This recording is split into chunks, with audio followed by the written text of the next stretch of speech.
అన్ని దానాల్లోకి అవయవదానమే మహోత్కృష్టమైనది.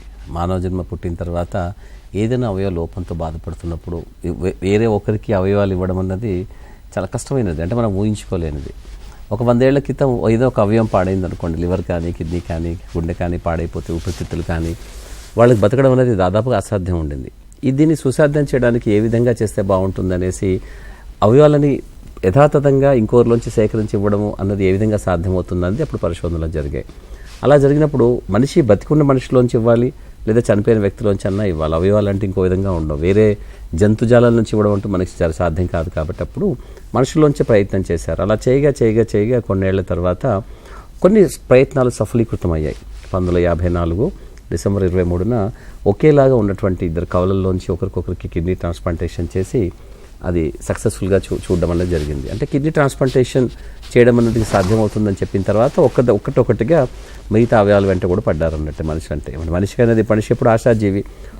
ఒక జబ్బుకి ప్రత్యామ్నాయంగా రకరకాల పద్ధతులు కనిపెడుతూనే ఉంటాడు, మందుల రూపంలో కానీ, చికిత్సల రూపంలో కానీ. అది డయాలసిస్ అయితేనేమి, బైపాస్ ఆపరేషన్లు అయితేనేమిటి, క్యాన్సర్ కీమోథెరపీలు అయితేనేమి, దానికి తోడుగా ఈ అవయవాలను మార్చుకోవడం అంటూ కూడా ఒక కొత్తగా స్టార్ట్ అయింది. అప్పుడు 1954లో మొదలుపెట్టిన తర్వాత ఇక వెనక్కి తిరిగి చూడడం అంటూ జరగలేదు. దానికోసం రకరకాల మందులు, బయట వాళ్ళ శరీరాలు కాబట్టి ప్రతి మనిషి కూడా వాళ్ళు ప్రత్యేకంగా ఉంటారు.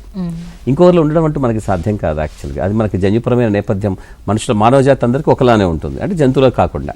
మనుషుల్లో మళ్ళీ మనం భిన్నంగా ఉంటాం. మన అమ్మనాన్నల నుంచి మనకు కొన్ని పద్ధతులు మనకు వచ్చాయి అనుకున్నా కూడా ఆ పద్ధతుల్లో సైతం మనం చాలా భిన్నంగా ఉండే అవకాశం ఉంటుంది. కాబట్టి ప్రతి మనిషి యొక్క జన్యు నేపథ్యం వాళ్ళకంటూ ప్రత్యేకత మాత్రమే ఉంటుంది. కాబట్టి అటువంటి భిన్నమైనటువంటి జన్యు నేపథ్యం ఉన్నటువంటి ఒక వ్యక్తి యొక్క అవయవాన్ని తీసుకొని ఇంకొక వ్యక్తిలో సమకూర్చడం అని అంటే అది సులభం కాదు. అది మాదని గుర్తించగలుగుతుంది. శరీరానికి ఉన్నటువంటి గొప్ప గుణాల్లో స్వప్రభేదాలను చూసుకోవడం అన్నది దానికి చాలా ముఖ్యం.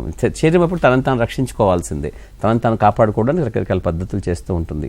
బయట నుంచి మనకి ఏదైనా లోపలికి అంతర్గతంగా ప్రవేశపెట్టబడినప్పుడు అది బ్యాక్టీరియా కానీ, వైరస్ కానీ, ఫంగస్ కానీ ఏదైనా కూడా తిరిగి దాన్ని వెనక్కి పంపించే క్రమంలో శరీరం రకరకాల ప్రత్యేక పద్ధతులు అవలంబిస్తూ ఉంటుంది. ఇమ్యూన్ సిస్టమ్ ఆ విధంగా మనకు డెవలప్ అయింది.